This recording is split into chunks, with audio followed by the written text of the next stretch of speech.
Poursuivons notre méditation sur les efforts et la contrainte volontaire dans la vie de prière.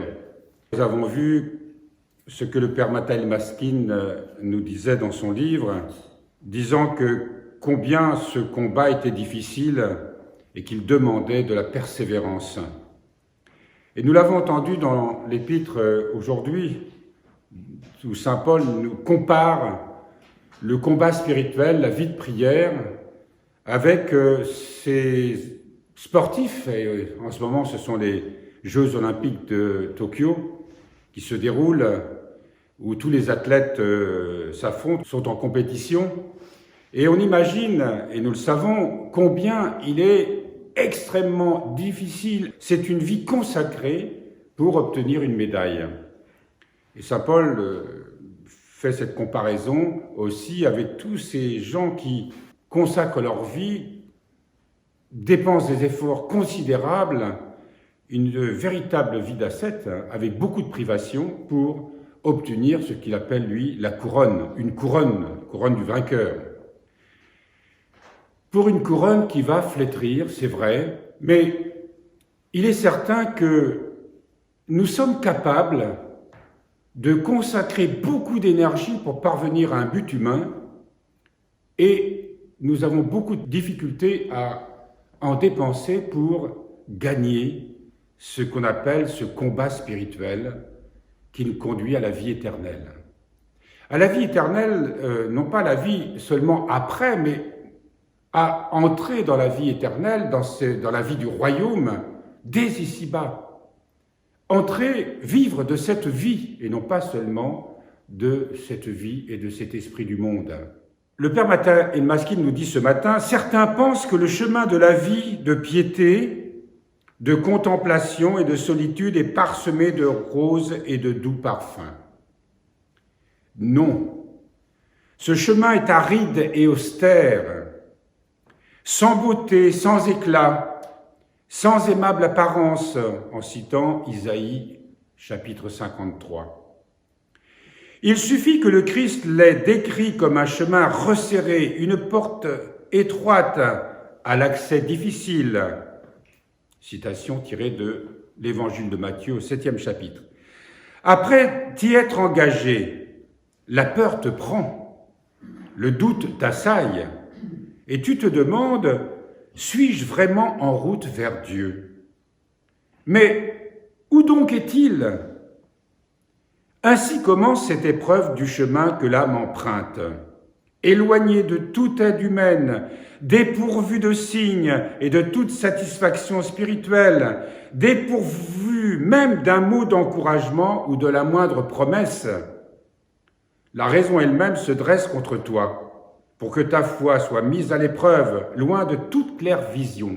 Nous le disions hier, la foi est un don que Dieu nous donne, et nous en avons bien besoin.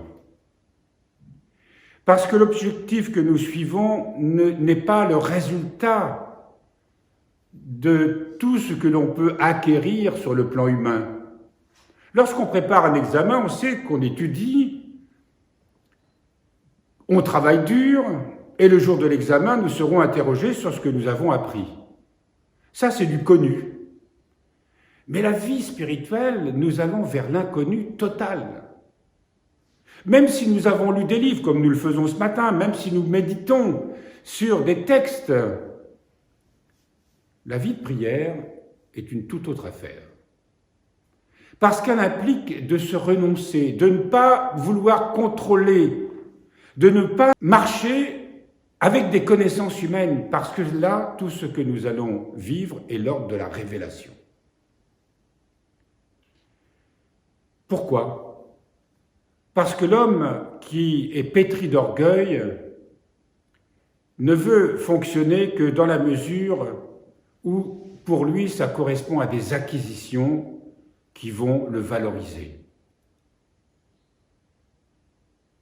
Mais ce chemin-là est un chemin d'humilité, un chemin de renoncement à soi, un chemin d'oubli de soi. Et voilà pourquoi le combat est difficile. Voilà pourquoi on perd pied, voilà pourquoi le Père Mathaël Maskin nous dit ce matin que c'est une épreuve que l'âme emprunte sur ce chemin, éloignée de toute aide humaine, dépourvue de signes, de satisfaction spirituelle même. Si le Seigneur le veut, évidemment, il nous donne des grâces, et de temps en temps, il nous en donne parce que nous n'aurions pas la force de marcher sur ce chemin. Mais il y a quand même quelque chose qu'il nous donne, c'est une paix intérieure. Et avec la paix, qui est sa fille, une joie intérieure. Même quand on traverse des doutes, même quand on traverse des tribulations, il y a au fond de nous-mêmes quelque chose qui ne nous est pas enlevé et qui est une paix profonde. Et c'est le signe que nous sommes sur le bon chemin. Lorsque nous sommes assaillis par toutes sortes de tentations multiples, lorsqu'on perd la paix intérieure, et certains d'entre vous connaissent ici un livre qui s'appelle « Le chemin des ascètes » de Tito Colliander. C'est un Finlandais, je crois, si je ne me trompe, et père de famille, et qui a écrit en des petits chapitres, qui décrit d'une manière incisive et claire ce que représente le chemin de la vie de prière. Alors quand on donne ça à un novice, ça lui paraît d'une nourriture un peu difficile. Tito Colliander, d'ailleurs, on pourrait le reprendre ici, réexpliquer tous ces chapitres, mais qui sont justes. C'est vrai, peut nous paraître parfois abruptes, mais qui sont vraiment, qui dépeignent la réalité de ce que peut être la vie intérieure. Mais le Seigneur nous donne des consolations. Le Seigneur nous montre régulièrement son amour. Le Seigneur nous donne sans cesse, nous éclaire, et nous apprend surtout, ce que nous disions hier, à discerner la voix de l'Esprit en nous. Vous savez, on a trois choses que l'on doit apprendre à distinguer. Ce qui vient de nous, les manifestations de notre psyché, de nos passions. Ce qui vient du diable, de l'esprit mauvais, et ce qui vient de Dieu. Ce discernement intérieur, nous l'apprenons dans la vie de prière. Et nous devons apprendre à discerner ce qu'on appelle les mouvements de l'esprit en nous. Et ces mouvements de l'esprit sont ce qui nous guide, ce qui nous donne la vraie connaissance intérieure, ce qui nous permet de nous unir à cette présence de Dieu, présence aimante, infiniment aimante, d'un Dieu qui veut nous donner sa vie par son amour. Mais pour cela, il nous faut nous sanctifier parce que nous sommes tellement pleins de nous-mêmes que nous ne pouvons pas supporter cette lumière et la puissance de cet amour. Ça nous devient insupportable. Un peu comme si nous vivions dans une cave, nous ne pourrions pas supporter la lumière du jour. Il faudrait progressivement nous habituer avec des lunettes, avec des verres très foncés. Eh bien, notre âme, notre être, ne peut pas découvrir la lumière. Regardez, nous avons célébré la fête de la transfiguration un peu en avance dimanche dernier.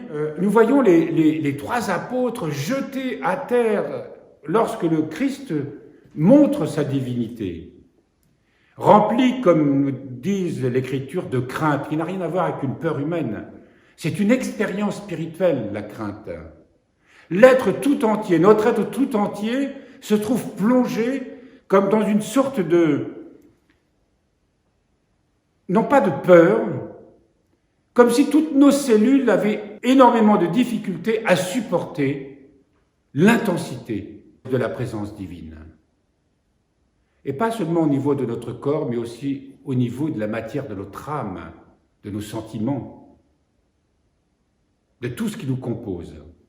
Donc c'est une expérience que nous apprenons peu à peu dans la vie de prière, de nous habituer en nous sanctifiant à cette lumière qui peu à peu doit nous remplir, parce que nous aussi, nous sommes appelés à devenir lumineux. Il y a dans la vie des saints des expériences où on raconte plutôt, combien des saints ont été remplis d'une lumière extraordinaire. Et notre Saint Père Tugdual, le fondateur de ce lieu, qui est né au ciel le 11 août 1968, a eu cette expérience où il raconte d'une manière très laconique qu'après 7 ans d'une nuit de l'âme obscure, ne sachant pas où le Seigneur le conduisait, mais s'accrochant à la foi et à la prière, en a été délivré et a vécu, dit-il, 30 jours et 30 nuits baigné par une lumière indicible, qui était tellement puissante que sans une grâce particulière, eh bien, il n'aurait pas pu la supporter, il serait mort. 30 jours et 30 nuits remplis d'une lumière divine. On raconte des histoires, c'est Moïse qui descend de la montagne et qui est lumineux, qui est obligé de mettre un linge sur son visage pour cacher cette lumière qui troublait l'ensemble du peuple d'Israël. Alors cette lumière, cette fête de la transfiguration, c'est ce à quoi nous sommes appelés. Et cette planète, notre planète, tout ce qui est vivant, tout ce qui est vie, doit, c'est ce qu'on dit quand on parle de la résurrection finale, parvenir justement à être rempli de cette lumière en devenant, notre Terre doit devenir, au terme de son évolution, une planète immaculée.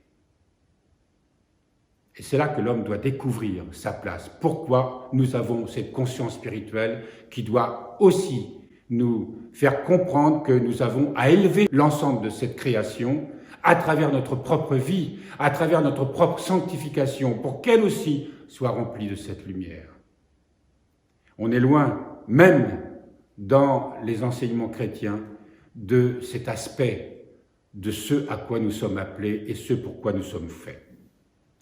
C'est à cause de l'aridité de ce commencement et en raison de cette épreuve et à la vue de ce chemin et de ses aspérités que beaucoup sont revenus en arrière et ne purent effectuer la traversée avec sur les lèvres le scepticisme de Nathanaël, de ce disciple de Jésus, où il a dit « De Nazareth peut-il sortir quelque chose de bon ?» disait-il en parlant de Jésus. C'était très prétentieux quand même, mais il s'est quand même converti et il est devenu un grand apôtre qui a donné sa vie pour le Christ.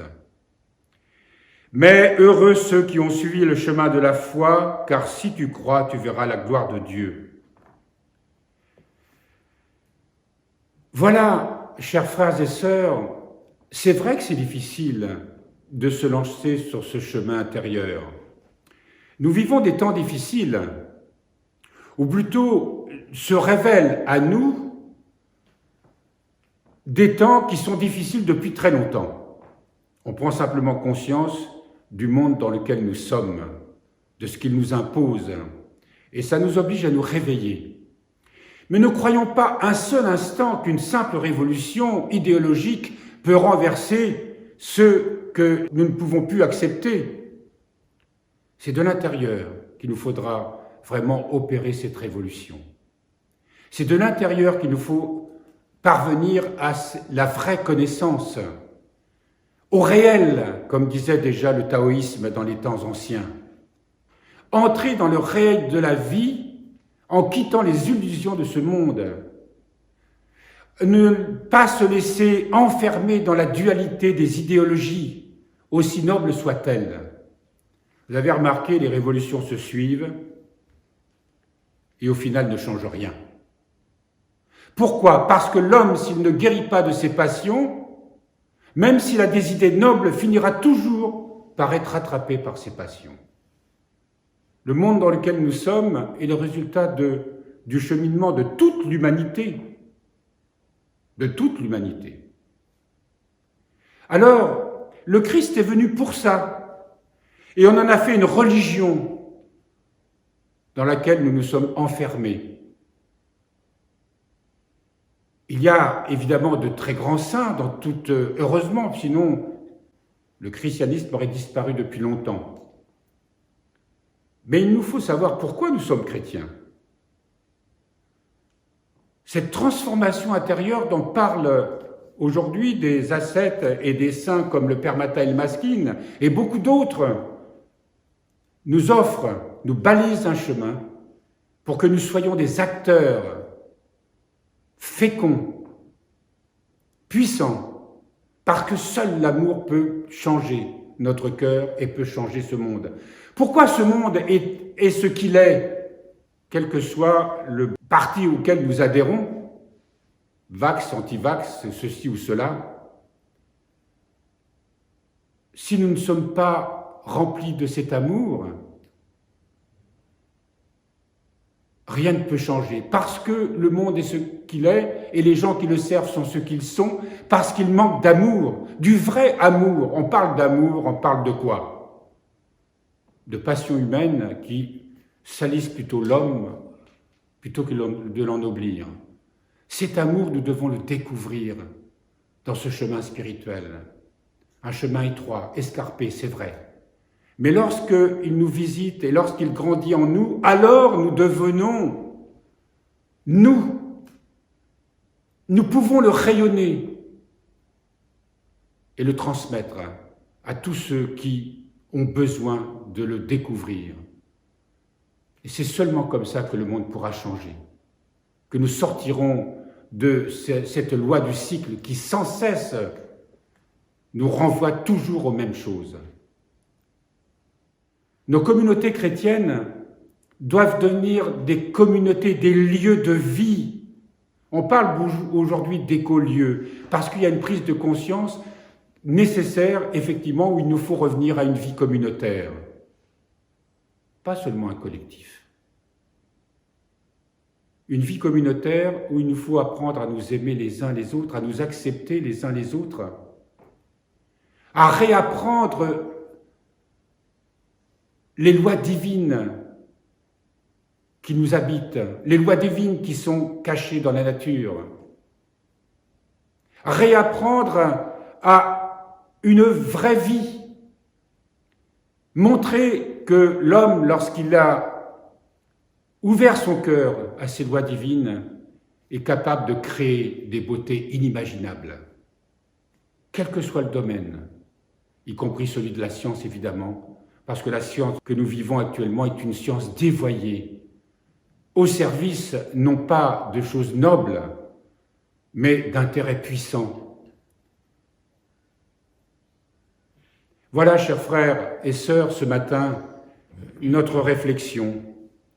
La vie de prière, la méditation, l'acquisition de tout ce qui comporte une vraie vie spirituelle est absolument indispensable, et pour nous, et pour le monde. Mais ça commence déjà par nous.